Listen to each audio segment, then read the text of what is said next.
Okay.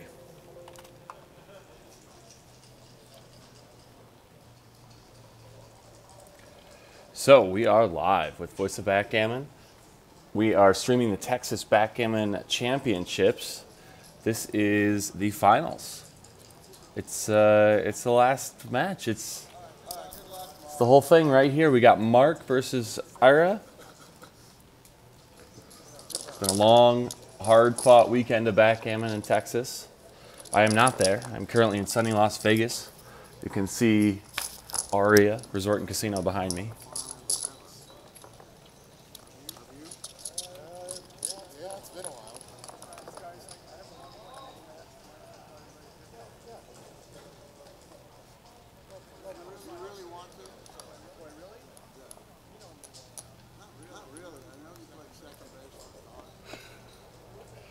Oh, we're going the other direction and the other color. Let me fix that.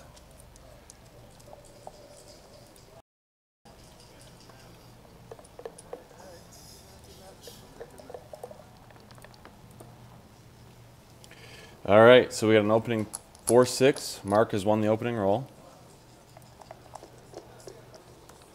Followed by a 3-2 for Ira. Both players playing the normal openings. 6-4 point actually is a very normal opening these days. Now 4-1.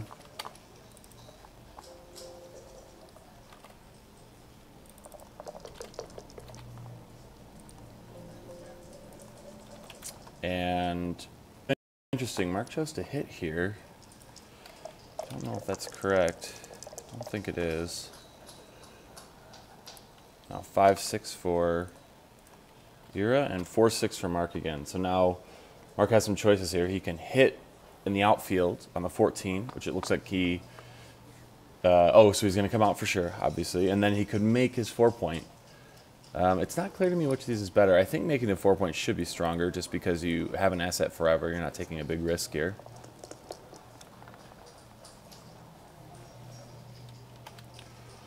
So 6-3 for Ira. Probably going to hit. May just make... Yeah, this makes sense. Hit on the 7, make the 11.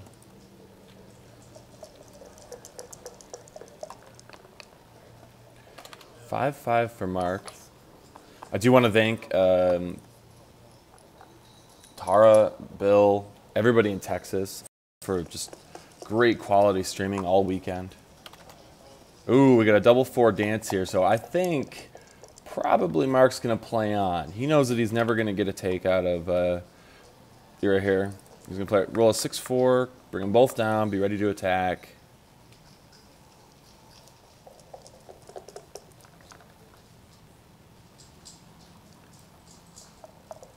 He did fan.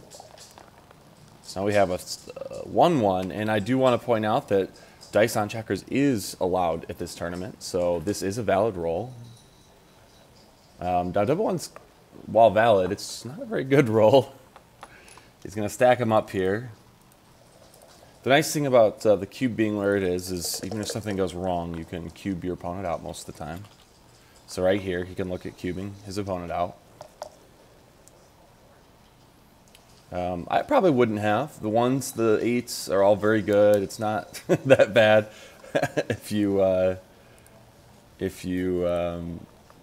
don't attack. But he does choose to double them out, and the score is 1-0.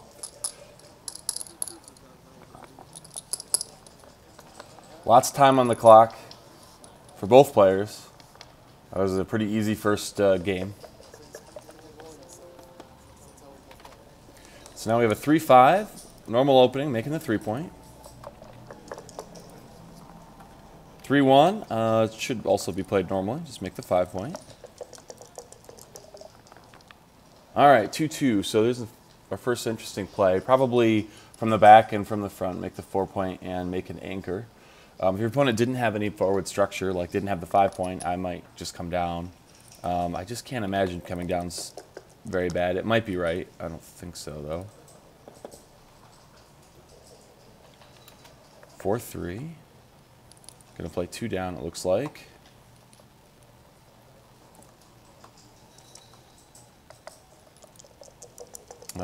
Yeah, it looks like that double two was actually better than coming up. You know, even though your opponent doesn't have forward structure, they don't have very many checkers to attack with, so I could definitely see where XG thinks the best play is coming down. 4-2 for white here for ERS, so we're going to make the 9 point and stack that extra checker up. Makes sense to me. I think that, you know, splitting or making the 4 point were both really reasonable options. It's not clear to me which is correct.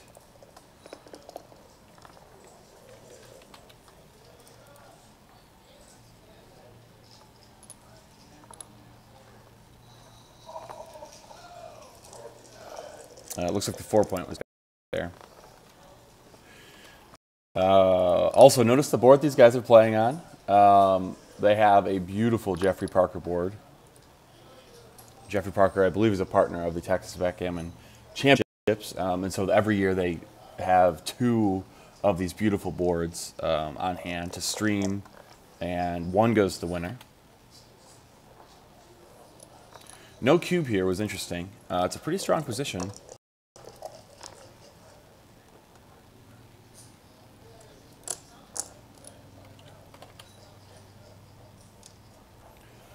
A forced double 5.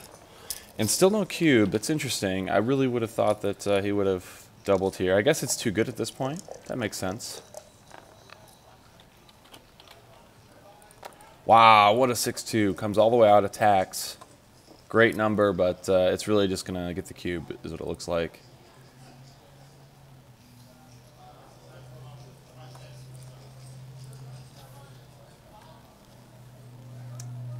I suppose this is winnable, but I still think it's going to be very gammonish. I don't really see how you can take it, but he does, and I've been wrong before. Let's see if I'm wrong again. No, this was a big pass. Big pass, it looks like. Yeah, about a 279.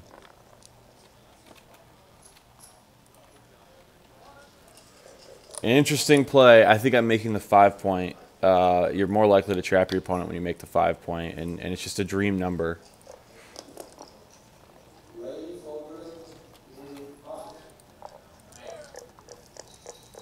Looks like they're very close.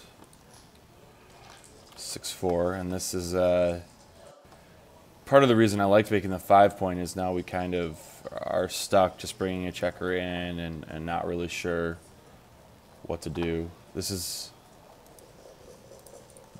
let's see, 4-1. Okay, this is fine. More coverage. I would have preferred probably other places with double 1. Well, we're never making it with double 1. Okay, yeah, it should be good. Come up here, you're hoping to roll a combination of a 1-2-4 with that or not doubles. 6-5 is not it. Just have to play the 6 in. And we're in trouble again, for sure. We're hoping for the miracle 2 out sequence. Oh, this double 1 is interesting in itself. I think that it's playable, but not happy. If you can roll a 2 and or a 1 here, it'd be a dream. 2-3. Wow, great sequence. Look at this. He's got a chance. Absolutely got a chance.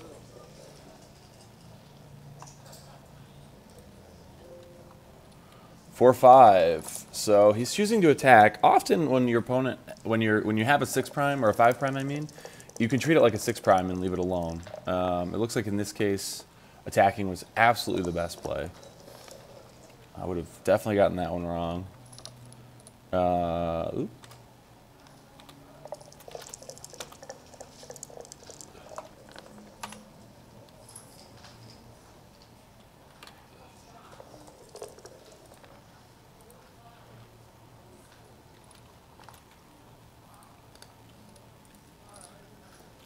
Seriously?